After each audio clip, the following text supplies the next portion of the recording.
Joining me now, former Trump campaign manager Corey Lewandowski. He continues to advise the president, is the author of a new book, Trump's Enemies, How the Deep State is Undermining the Presidency. We have the book right here, and it will come up repeatedly in this conversation because I think it's connected to this conversation. I want to start with Roger Stone first, because you have a unique relationship with Roger Stone. Explain to me what his relationship was with the Trump campaign. So Roger Stone's history with Donald Trump goes back 30 years. He's been someone who has known then Mr. Trump and worked with him through business dealings long before we ever started a political campaign, long before I ever met Mr. Trump. When I came to the Trump Organization in January of 2015 to start to look at him potentially running for president, Roger Stone was living in Florida and speaking to Mr. Trump on a fairly regular basis at that point. As the campaign progressed and we launched the campaign, Roger Stone, I ultimately fired in about August of 2015, and he wasn't around the campaign very much. He worked through Sam Nunberg, who was his emissary to the campaign, and then by August or September of 2015, I also fired. Why'd you fire Roger Stone? Look, he wasn't doing anything on the campaign. He was living in Florida, doing, I don't know what he was doing, to be honest with you, but he had no value, and so I didn't want to pay somebody for not doing anything. But he continued to talk to the president, correct? Well, look, I think you have to remember, a 30-year relationship was in place. And did they have phone conversations after I fired him? They did. They were very limited in scope when I was near then-candidate Trump. And I can't recall Mr. Trump speaking to Roger Stone on more than half a dozen occasions after he was fired. When you would hear that then-candidate Donald Trump was speaking to Roger Stone, what would your reaction be? Oh, it'd drive me crazy, right? I mean, maybe it's the same reaction that the White House has when they hear I'm talking to Donald Trump now, right? I don't know. But what it is, Roger Stone is a conspiracy theorist who makes up these crazy ideas, says crazy things only to recant them or say that he didn't actually do what he said he did. And so people like that I didn't think were helpful on the campaign. And so, I didn't enjoy when Roger was calling. Do you think Roger Stone was trying to get the hacked emails from WikiLeaks?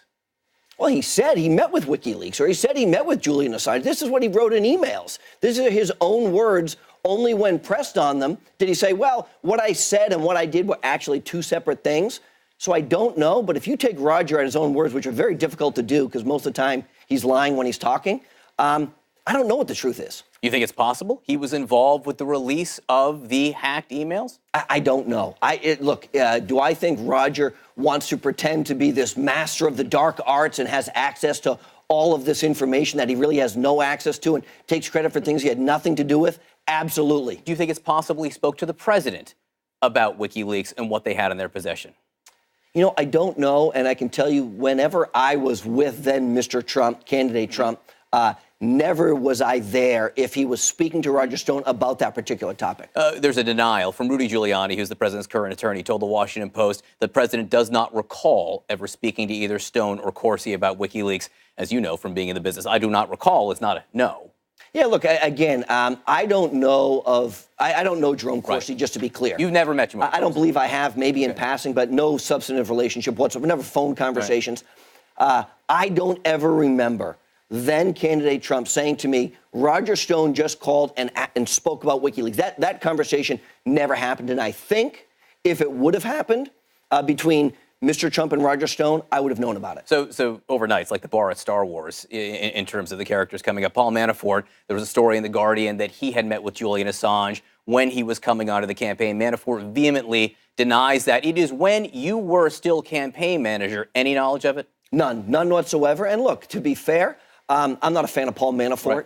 Right. He was taking meetings outside of the campaign office on a regular basis in his apartment, and what he was doing, I have no idea. That wasn't related to the campaign. But in Paul's defense, and I'm not here to defend Paul, I don't think he would have gone to London to have that conversation, and it would not have been reported. There would have been some type of evidence to show that he'd been there, whether it's a video footage or a log at the embassy or something. So, look, for this, which is very rare, I'll take Paul's word for it. He denies it again. You say he took meetings you did not know about. It's not impossible. You also note in the book, and I found this interesting, that Manafort, who wasn't being paid by the campaign, you said was trying to get money in other ways. Well, of course, look, what we found out now about Paul Manafort, what we didn't know at the time that he came to the campaign was he was broke. And his political consulting business overseas had gone by the way of the dodo bird. And so, he had nothing left. And he wanted to portray himself as a contemporary of candidate Trump, both in age and in financial stature. And now what we find out after the campaign ends and he's fired was he was borrowing money from everyone. He had this offshore money, which he couldn't get back in. So he was trying to parlay his relationship with Mr. Trump to rebuild some type of political consulting business overseas. And you have to remember this, John. Roger Stone and Paul Manafort have had a 30-year business relationship. Black, Manafort, and Stone, and ultimately Atwater goes back to the 80s when they had a political consulting operation in Washington, D.C. So these two individuals, who are serial liars, have been known to hang out with each other for a long time. I get the impression you don't think they're very truthful people, based on some of the things you're hinting at here with me, Corey. Paul Manafort, this plea agreement that he had with the Mueller investigation just blew up because the Mueller team says that Manafort wasn't telling the truth. Who are you more inclined to believe between Mueller and Manafort? Well, look, I don't know Bob Mueller, but he seems to be a man of character.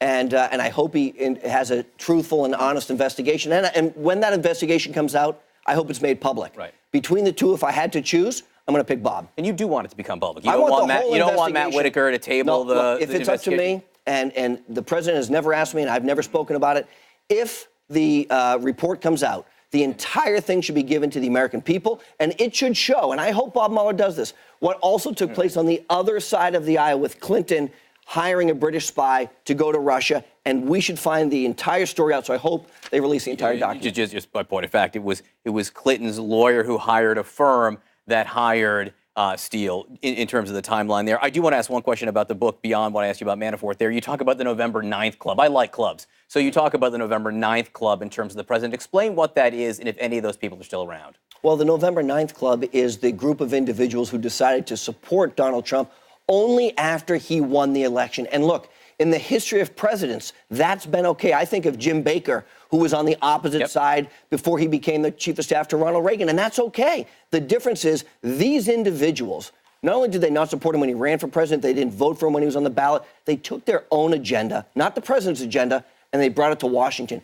Gary Cohn, Rob Porter, Sean Spicer, Rex Tillerson, and others, right? Anonymous, whoever that is. And they did it to subvert the will of the American people and the president's agenda. And the difference with Jim Baker, who I think has been one of the greatest chiefs of staff ever, was he put his political differences aside, came in and he served his country and he served his president to the best of his ability. And those other individuals, those November 9th Club individuals, didn't do that. They kept their own agenda in place. And if you remember Bob Woodward's book, he said Gary Cohn and Rob Porter were literally taking documents off the Resolute desk so the president couldn't sign a trade agreement with South Korea. That's mind-boggling to me, and that's what we talk about in this book. Corey Lewandowski, the book is Trump's Enemies, How the Deep State is Undermining the President. Thanks for coming on this morning and talking about the full range of subjects. Really appreciate it. Thank you.